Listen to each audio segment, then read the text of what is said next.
Ahoy!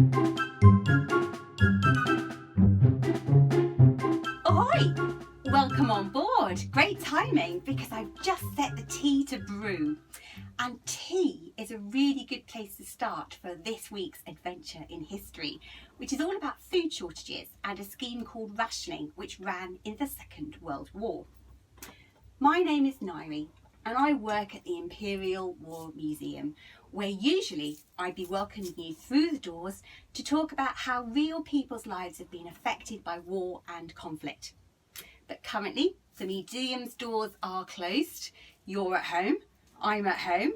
My home is a boat. But imagine that we were inside the museum. There's a wooden boat there about the same age as my one, and if we were stood there and we looked just around the corner deeper into the Second World War gallery, we would see a model of a ship. Of course we couldn't fit the whole ship inside the museum, but it's a really good detailed model of a cargo ship. Underneath that ship's model is a torpedo, a real torpedo, which would have been deadly to ships in the Second World War. My tea that I'm brewing has come from India, and that would travel on ships during the Second World War, and these ships were very vulnerable to attack by enemy submarines who would fire torpedoes at them. With more ships sinking and less food getting into Britain, it meant that we had to still ensure that people got a fair share. And that's where rationing came in. So by the time tea was rationed, this 2 ounces would have to last a person for the whole week. Now, accompanying every good cup of tea is a biscuit. I wonder what your favourite biscuit is. Unbelievably, in Britain, before the Second World War, 350 different varieties of biscuits were available. By 1939 and 1940, however, when you went to the shops, it was harder to find your favourite because the varieties of biscuits had been reduced to just 20. Why? Well, making biscuits was not seen as a war winner. And so many of those biscuit factories were converted to producing other things that were going to win the war. So there was just less choice. So with food shortages and fewer varieties of foods available, the government still had to make sure that everyone was well fed and also that there was a fair share of what was available. And that's where rationing comes in. On Monday, the 8th of January 1940, everyone was issued and went shopping with their ration book. Even children had one. And inside were your coupons that told you how much of each item you were allowed to buy. Some of the first things to be rationed were sugar, bacon and other types of meat, and milk. Dairy products, butter was to go onto ration as well. So when you'd gone and bought your food with your ration book, how did you know how much you could use each week? Well, on the boat, I have this incredible piece of advice. It's 80 years old and it was produced by the Food Commissioner for the West of Scotland as some helpful advice on how to make your rations go further. So for butter, it suggests that whoever is cooking the family meals for one day would need 6 balls of butter, roughly the size of a child's marble. Talking of children, I am very lucky that many of my friends were once children during the Second World War, and they have told me lots of their memories over the years, which I would really like to share with you. One of them is Graham. Graham is 90 years young and comes to the museum every single week. And Graham remembers that food shortages were a big problem in the Second World War, but mostly for his mum, who was trying to make sure that Graham was fed and his dad. He says that she did wonders. The reason that Dad was still living at home was because he was a key worker. He drove the trams in the city of Birmingham where they lived. Whenever there was a shortage of meat or fish or eggs, Graham remembers that Mum would top up their dinner plate with plenty of vegetables. and apparently she knew at least a dozen different ways of preparing potatoes. Why vegetables? Well, they were never rationed, and lots of vegetables grow in this country. And going back to our advice from the Food Commissioner of the West of Scotland, he says that vegetables can be used extensively. I wonder if you grow any vegetables at home in your garden or on your windowsill, because not everyone has a garden, and that was true in the Second World War as well. John Allpress lived in southeast London with his family, and their house only had quite a small yard at the back. It was big enough for them to have built an Anderson shelter, a bomb shelter.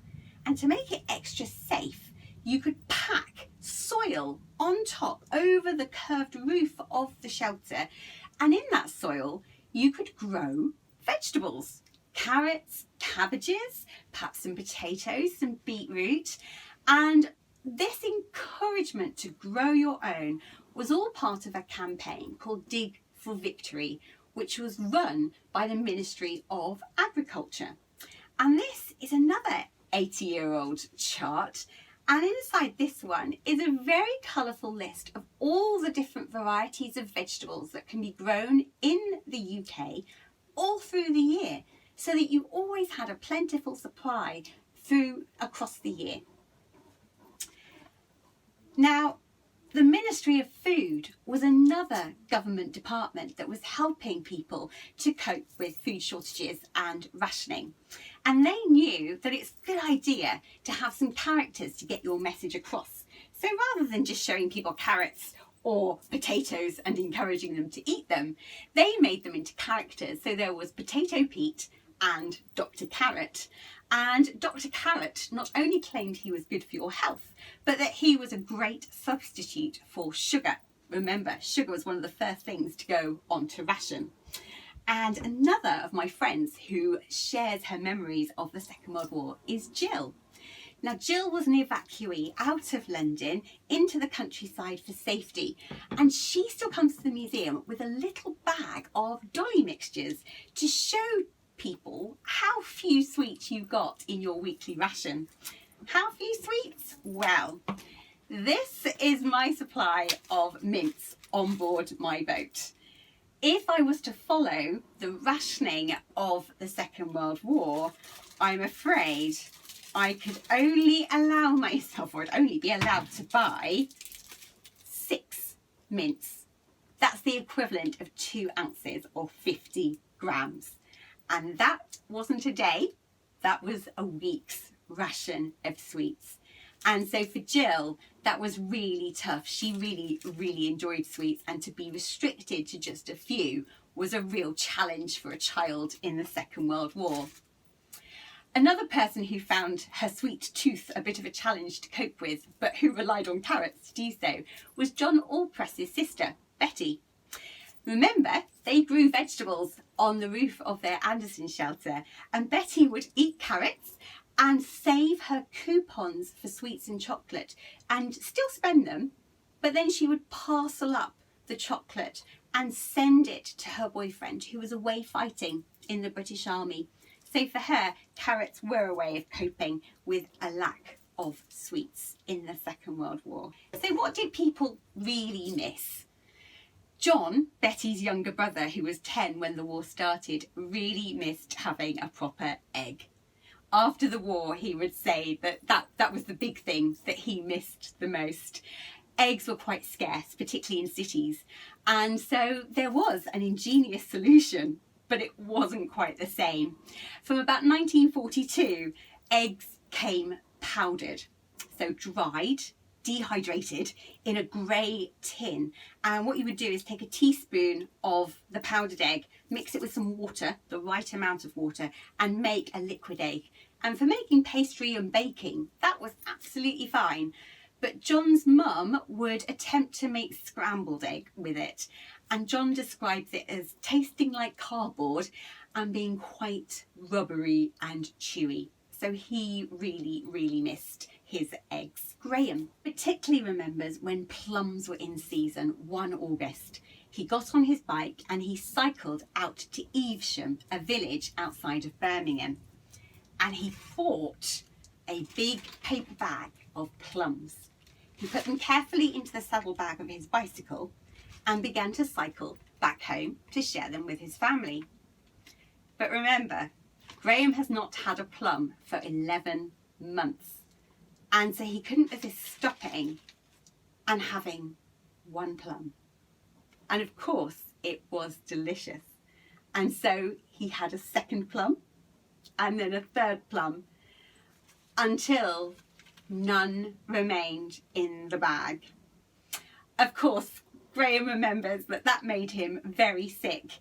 Next day, he had a really upset tummy because he just wasn't used to eating that much stoned fruit in one go.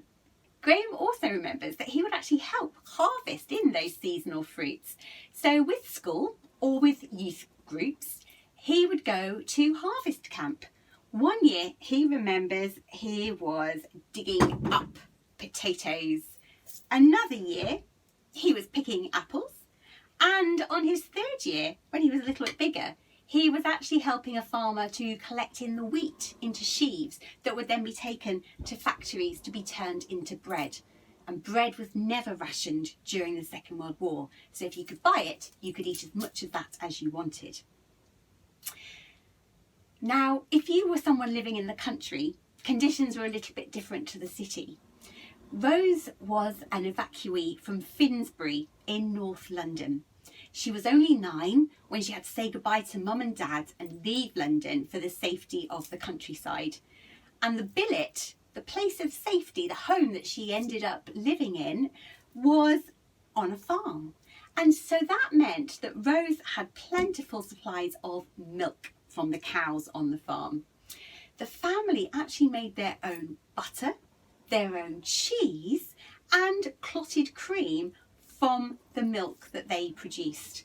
And in fact, even when Rose was still in her 80s and would come to the museum, she would still admit that she had a real weakness and love for clotted cream, because they just had clotted cream with everything when she was an evacuee.